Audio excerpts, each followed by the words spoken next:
सभापती महोदय, खरं तर पहिल्यांदाच या सभागृहात मी बोलतो आहे आणि त्या एकनाथजी शिंदे साहेबांच्या कृपेमुळे त्यांनी कदाचित हा निर्णय घेतला नसता तर आम्हाला या सभागृहात आमदार म्हणून बोलता आलं नसतं, म्हणून त्यांचे खास करून मी आभार मानतो। सभापती महोदय, या सभागृहात माझ्या जन्मगावचे बीटी दादा देशमुख ते या सभागृहात कामकाज केलं अतिशय प्रभावी आणि दमदारपणे। विदर्भातला अनुशेष असेल या सगळ्या संदर्भात त्यांनी अतिशय चांगली भूमिका या सभागृहात मांडली। त्यांना आत्ता 2-3 दिवस अगोदर त्यांचा मृत्यू झाला, त्यांना पण श्रद्धांजली अर्पण करतो। सभापती महोदय, देवेंद्र म्हणजे देवाचा देव इंद्र निघतो। तिघान मिळून चालू असलेलं हे सरकार, अध्यक्ष सभापती महोदय, निश्चितच या देशातल्या शेतकऱ्यांना दिलासा देण्याचं काम निश्चित केल्याशिवाय राहणार नाही अशी अपेक्षा आहे। परंतु मी इथं बोलत असताना काही शिवसेनेचा, भाजपचा, काँग्रेसचा, राष्ट्रवादीचा असं म्हणून बोलणार नाही। सभापती महोदय, मी शेतकऱ्याचा पुत्र आहे, मला बाप शेतकरी होता, माझी माय शेतकरी होता, त्या माध्यमातूनच बोलणार आहोत। चापलुसी हा आमचा धर्म नाही, आमच्या ते डोक्यात नाही, कारण छत्रपती आमच्या डोक्यात आहे। ज्या छत्रपती शिवरायानं जो काही धर्म आम्हाला शिकवला त्या भूमिकेतून खऱ्या अर्थानं या शेतकऱ्याकडे पाहणं गरजेचं आहे। सभापती महोदय, सत्ता बदलल्यानंतर भाषणं वेगळी होतात, सत्तेत असल्यानंतर भाषणं वेगळी होतं आणि मुळात शेतकरी मात्र मरतं असं होऊ नये। प्रत्येकानं मी शेतकऱ्याचा पुत्र आहे म्हणून कशा पद्धतीनं समोर जाता येईल। अजूनही या देशातला कष्टकरी, कामकरी, वंचित, पिछळा जो काही असेल, प्रचंड मेहनत करत असेल, त्याच्या माथी काय येतं, त्याचं कुटुंब कसं चालतं, हा विचार भविष्यात करावा लागेल। सभापती महोदय, अफजल खान आला, नंतर सिद्दी जोहर आला, सिद्दी जोहर नंतर शाहिस्त खान आला।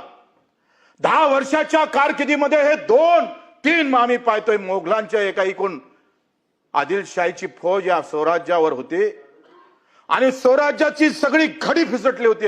सभापती महोदय, तेव्हाच एक वाक्य जिजाऊचं तुम्हाला सांगतोय, सत्ताधारी आणि स्वराज्य कसं असलं पाहिजे, कसं चालवलं पाहिजे, सामान्य माणसासाठी त्याची काही जिव्हाळा कसा असला पाहिजे। सभापती महोदय, त्याच्या मा जिजाऊच्या त्या वाक्यातून आपल्याला समजून येईल।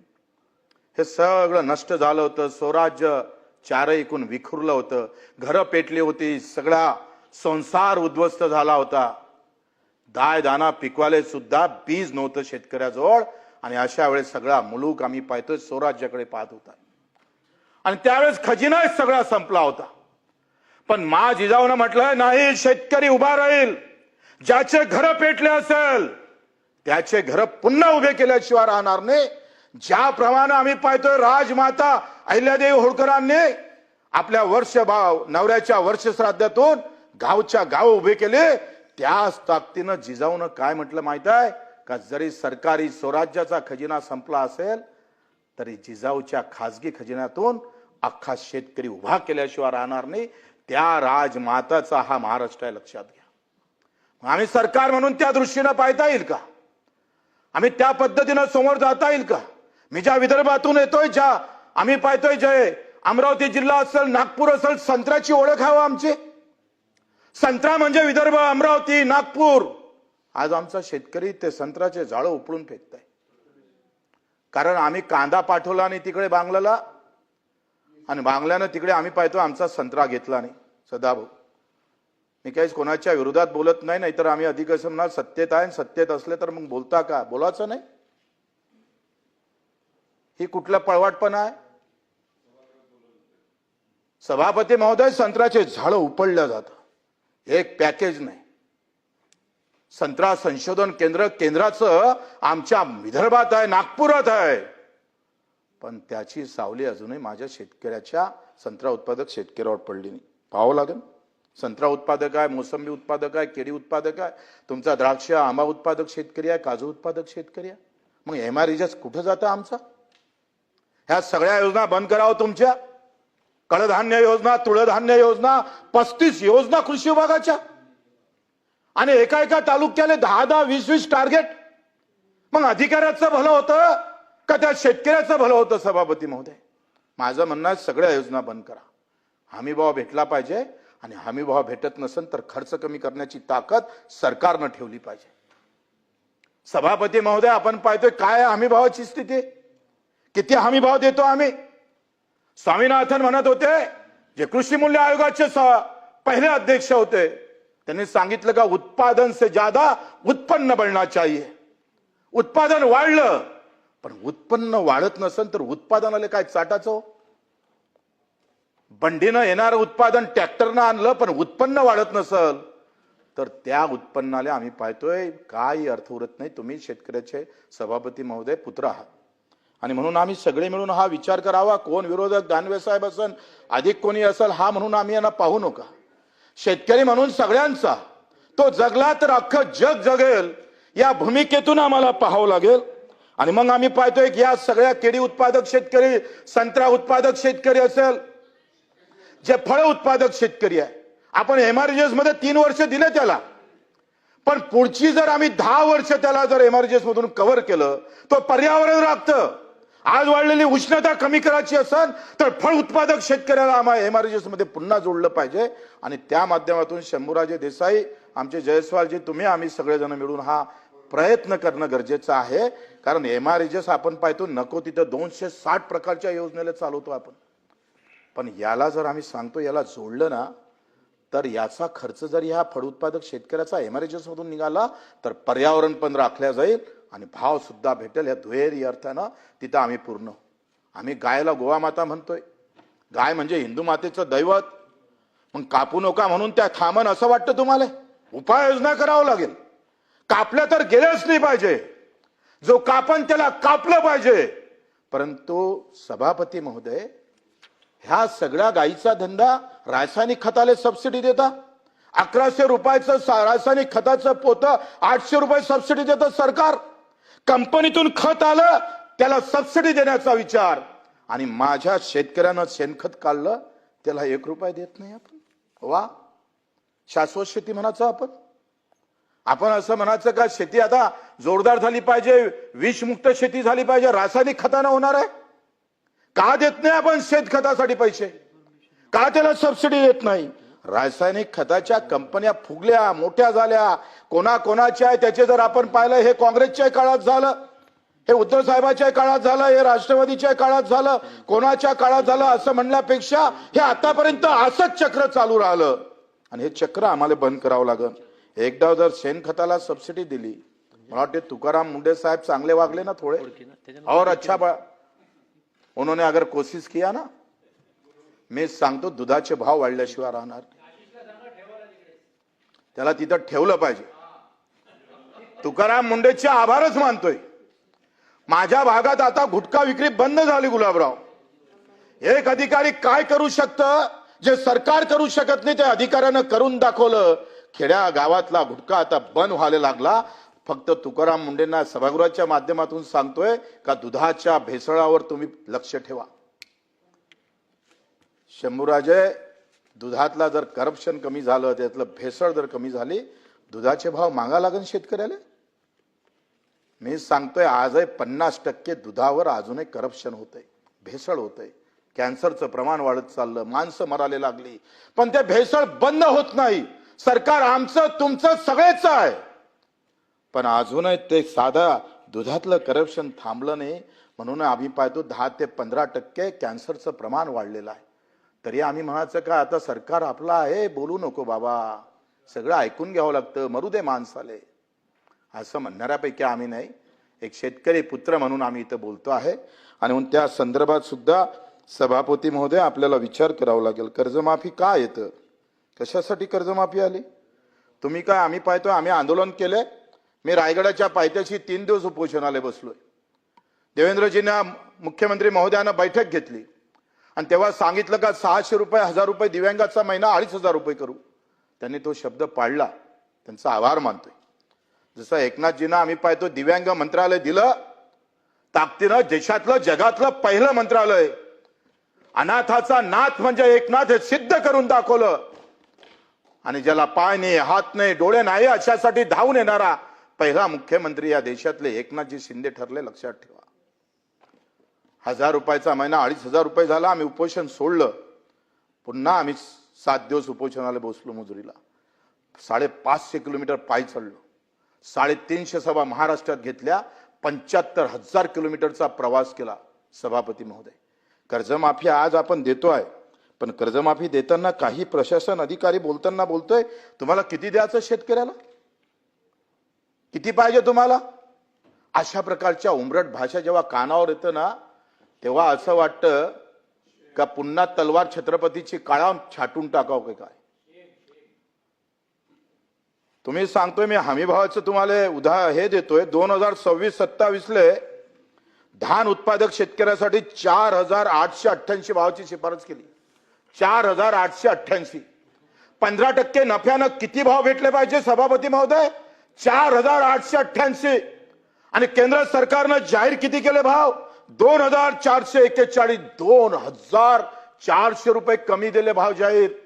एका एकरात 10 क्विंटल धान पकडला तर आम्ही सांगतोय एका एकराच्या शेतकऱ्याचं 20,000चं नुकसान आहे. 5 एकर शेतकऱ्याचं 50 ते 60,000 नुकसान आहे एका वर्षाचं. 5 वर्षाचं नुकसान 2 ते 3 लाखावर झालोय. कर्जमाफी 2 लाखाची करतोय आम्ही. 15% नफ्यानं कोणता व्यवसाय चालतो हो सांगा बरं. कोणत्या एखाद्या तज्ञाला माझ्या समोर आणा का 15% नफ्यानं एखादा व्यवसाय चालू शकतं. अरे आम्ही पाहतोय जी डाळ उत्पादक तूर आम्ही घेतोय त्या तुरीचं फक्त बेसन करा, डबलचे भाव भेटते. बेसनाचे भजे करा, 10 पट 100 पट भाव भेटतं. गुलाबराव, तुम्हाला माहित आहे. आम्ही सगळे त्या शेतीच्या मुख्य याच्यातून कोशातून आलेले, जमिनीतून आलेले लोक आहे. आणि मग हे बोललं पाहिजे. आम्ही पाहतोय कापूस उत्पादक शेतकऱ्याचे तेच हाल आहे. कापूस उत्पादक शेतकऱ्याच्या 11,565 रुपयाची शिफारस केली आणि केंद्रानं जाहीर केले 10,346 रुपये. इथे 2,000चा घाला आहे. 10 क्विंटल कापूस उत्पादक शेतकऱ्याला एका एकराला 2 लाखाचं नुकसान झालं. आणि 2 लाख एका एकरातल्या शेतकऱ्याचं नुकसान होत असेल तर त्या कर्जमाफीचं करून करायचं काय? कर्जमाफी करायचं वेळ झाली नाही पाहिजे. हमी भाव द्या, नाहीतर मी सांगतोय जे मागणी आम्ही कित्येक वर्षापासून करतोय त्याचा खर्च कमी करा. हमी भाव देऊ शकत नाही ना तुम्ही, नका देऊ. पण उत्पादन खर्चावर मी सांगतोय आपण आळा घातला पाहिजे. जर आम्ही हमी भाव देऊ शकत नसल तर पेरणीचा खर्च कसा कमी होईल? MREGS मध्ये जर पेरणी ते कापणीपर्यंत सगळे कामं जर घेतले, आज मजुरीचे दिवस आम्ही पाहतोय मजुरीचा खर्च सुद्धा वाढत आहे. जसं बियाणीचा खर्च वाढतोय, खताचा खर्च वाढतोय, फवारणीचा खर्च वाढतोय सभापती महोदय, तसा मजुरीचा खर्च वाढतोय. आणि येत्या काळामध्ये गावात तुम्हाला मजूर भेटणार नाही ही वस्तुस्थिती आहे. कारण सगळ्यांचं लक्ष शहरात राहायचं आहे. एकटं पोरगा असतं ते मुंबईत नाही तर दिल्लीत आणि नाही तर मग अमेरिकेत जाऊन राहतं. आजही म्हातारे लोकांना साधा नातू पाहायचं सुद्धा भाग्य भेटत नाही. आज गावात मजूर राहायला पाहिजे. म्हणून खऱ्या अर्थानं आम्ही पाहतो योगदान ठरणारी योजना पेरणी ते कापणीपर्यंत सगळे कामं जर MREGS मध्ये केला आणि मजुरीचा खर्च 60% कमी झाला तर मग दुष्काळ येऊ दे, अतिवृष्टी असू दे, भाव कमी भेटू दे, या सगळ्यावर एकच औषध आहे आणि ते म्हणजे उत्पादन खर्च कमी करण्याचा. एकदा उत्पादन खर्च कमी झाला का उत्पन्न वाढल्याशिवाय राहणार नाही आणि खऱ्या अर्थानं मुक्तीचा श्वास माझा शेतकरी घेतल्याशिवाय राहणार नाही. म्हणून सभापती महोदय या सगळ्या गोष्टीवर एवढं सगळं वाचून दाखवणार नाही. एकूण आम्ही पाहतो आता ऊस उत्पादक शेतकऱ्याचं तेच आहे. 4,080 रुपयाच्या टनाची शिफारस केली आणि हे केली राज्य सरकारनं आणि केंद्रानं जाहीर केले 3,065 रुपये टनाचे. इथे आपण पाहतो 1,000 रुपये प्रति टन कमी पडलेला आहे. मला ह्या सगळ्या गोष्टी करत असताना, कर्जमाफीचा हा विषय घेत असताना, कांदा उत्पादक शेतकरी दानवे साहेब आपण सांगितलं तेच हाल. कांदा उत्पादक शेतकरी एका क्विंटलला मागं 2,000 रुपयाच्या वरते खर्च येतं आणि कांदा 300 रुपये विकावं लागतं. कसा जगत असेल? तुमचं कसं झालं? आपलं मार अभ्यास केला, खूप मेहनत केली, प्रचंड मेहनत केल्यानंतर असं वाटलं 100पैकी 95% मार्क भेटल. पण तो पेपर तपासणारा साला हरामखोर होता. त्यानं त्याला 50 केले आणि 50 वाल्याले 95 केले. ठेवणार तुम्ही त्याला जिवंत? अहो 2000 रुपये क्विंटलचा कांदा जर 200-300 रुपयाला विकायला कशी वेळ येत असेल तर मग यानं हे शेती करू नये असं म्हणायचं आहे तुम्हाला? आम्हाला सगळे बसून विरोधी पक्ष सत्ता अर्थ सत्ता काहीच करत नाही असं म्हणणं नाही. देवाभाऊ असेल, एकनाथजी शिंदे असेल, सुमित्राताई असेल, हा सगळ्यांचा प्रयत्न जरी असला पण त्याला नियोजनात साच्यात सगळ्या याच्यात बसवावं लागेल. आम्हाला अपेक्षा आहे त्या आणि म्हणून त्या पद्धतीनं कांदा उत्पादक शेतकऱ्याला आपण पाहतोय त्याला कसा न्याय देता येईल त्याचाही आपण प्रयत्न केला पाहिजे. सभापती महोदय आपण पाहतोय का मग दानवे साहेबांना सांगितलं का ओटीएस झालं तर मग त्याला डबल कर्ज भेटत नाही. हा आपण बँकेत ओटीएस करत नाही, आपलं ओटीएस सरकार सोबत आहे, लक्षात घ्या. हे दुरुस्ती आहे त्याच्यातली. तुम्ही एक सांगा, उद्धव साहेब ठाकरे साहेबांना महात्मा ज्योतिबा फुले योजना केली आणि ते 2 लाखापर्यंत कर्जमाफी दिली. 2 लाखाची कर्जमाफी 4 वर्षाची होती. देवाभाऊची पहिली छत्रपती शिवाजी महाराजची कर्जमाफी 7 वर्षाची होती आणि आताची कर्जमाफी हे 7 वर्षाची आहे. ती पहिली 6, उद्धव साहेबाची 4 वर्षाची आणि ही आता 7 वर्षाची कर्जमाफी आहे. हा फरक आहे, वर्षातला फरक आहे. पण तेव्हा काय झालं, उद्धव साहेबाच्या कर्जमाफीमध्ये ओटीएस झालं नाही. 2 लाखाच्या पर्यंत कर्जमाफी केली पण 2,10,000 असन तर तो कर्जमाफीत बसत नव्हता. सभापती महोदय, आता 2 लाखाच्या वरती 5,000 असन तर तो बिचारा कर्जमाफीत बसला नाही. आज जे ओरड येतं का नाही, कर्जमाफी करून शिव्या खावं लागतं. कारण 2015 ते 19 ची कर्जमाफी जे झाली महात्मा ज्योतिबा फुलेंच्या नावानं, ती कर्जमाफी ओटीएस न केल्यामुळं त्याच्यामुळं ते अडचणीत आला आणि तो त्यावेळचा शेतकरी प्रचंड अडचणीत आलेला तो शिल्लक आहे. आणि मग तो प्रचंड आता बोंबलत आहे रस्त्यावर. आता आपण काय चूक केली ह्या सरकारनं? 2 लाख असेल 50,000 माफ होईल, भरा किती लागन? 1.5 लाख रुपये भरावं लागेल. ते म्हणतात ना विरोधक का बा वसुली आहे, हे थोडं किंचित त्याच्यात बरोबर आहे, मी खरं बोलेन. आणि म्हणून सभापती महोदय, आपण 2019च्या अगोदरची जे कर्जमाफीमध्ये 50,000 रुपये दिले ना आणि 50,000 हे ओटीएस केले. काय केलं आपण का 50,000 माफ करतो आम्ही, पण 1.5-2 लाख असेल तर 1.5 लाख भरा मग 50,000 सरकार देईल. त्याच्यामुळे भरणं पैसे जास्त आणि माफ होणं कमी, याच्यात काही दुरुस्त्या करणं फार महत्वाचे आहे. त्या सरकारनं केल्या पाहिजे अशाही अपेक्षा आहे. सभापती महोदय, प्रोत्साहन निधीमध्ये काय केलं, काय चूक आहे प्रोत्साहन निधीमध्ये? 2 वर्ष सतत जर कर्ज भरलं तर 50,000 भेटल. हे कसं शक्य आहे? आता तो काय होतोय, 5 वर्षात 2दा भरतोय, 1दा भरत नाही, अधिक 2दा भरतोय. शंभूराजे बरोबर आहे का नाही? मग त्यानं सतत भरलं पण खंडित राहिलं तर मग मात्र तो प्रोत्साहन निधीला बसत नाही. मला वाटतं आपण सगळ्यांनी हा अट रद्द केली तर सगळे प्रोत्साहन काय वाढणार आहे आकडा? 1, 2, 3 हजार. आता 8वा वेतन आयोग येतं, कलेक्टरचा पगार 4 लाख होतोय. इथं बसणाऱ्या आपल्या कर्मचाऱ्यांचा पगार वाढतं, सगळ्यांचा वाढतोय, आपलंही वेतन वाढलं, सगळं वाढलं. मग शेतकऱ्यासाठी इतकं अटकून धरण्याची गरज नाही. आता हा प्रोत्साहन म्हणजे ज्यानं नियमित कर्ज भरलं तो गुन्हेगार आहे. ते तर असं म्हणतंय आमच्या सारखे मूर्खाची औलाद नाही, नियमित भरान तर मरणार आणि थकीत ठेवणार तर 2 लाख भेटणार. कम से कम 1 लाख तर करावं लागेल. ते तर केलं पाहिजे ना सभापती महोदय? हा सूचना आहे, ह्या केल्या पाहिजे. विरोधक बोलते म्हणून नाही, आम्ही बोलते म्हणून नाही, त्याची खऱ्या अर्थानं शेवटपर्यंत जाणं गरजेचं आहे. मग दिव्यांग शेतकरी आहे, 2 पाय नाही, हात नाही, डोळे नाही, आमची एकल महिला आहे, विधवा महिला आहे, त्याच्यासाठी काही करायला नको? ते तर बिना शर्ती अट गीट नव्हता सरसकट सगळं कर्ज माफ केलं पाहिजे. त्याच्यातले ते काळा बाहेर तुम्ही सगळे, ह्याही भूमिका मला वाटतं आम्ही घेतल्या पाहिजे. आता 96 पासून कर्ज वाटप सुरू झालंय. काय झालंय का ह्या सगळ्याच्या मध्ये तुम्ही जे म्हटलंय का कांदा निर्यात बंदी, हा सगळा धंदा जो काही प्रकार झाला, सभापती महोदय, इंदिरा गांधीजीने पण कांदा जीवनावश्यक वस्तूमध्ये टाकला, अटल बिहारीजीने पण कांदा जीवनावश्यक वस्तूमध्ये टाकला. सरकार कोणत्या पक्षाचं याच्याकडे मी जाणार नाही, पण आखरी ज्याचा वोटाची ताकद आहे, मतदानाची ताकद आहे, त्यालाच पाहिलं जातं. आम्ही सगळे काय शेतकरी झेंड्याच्या मागे फिरणारे लोक, पण शहरातला लोक फार हुशारीनं मतदान करतं. पेन्शन भेटलं का नाही भेटलं, वाढलं का नाही वाढलं, वेतन वाढलं असेल तर मतदान भेटन, नाही तर भेटणार नाही. कमी लोक आहे पण डोकं लावून मतदान करतं.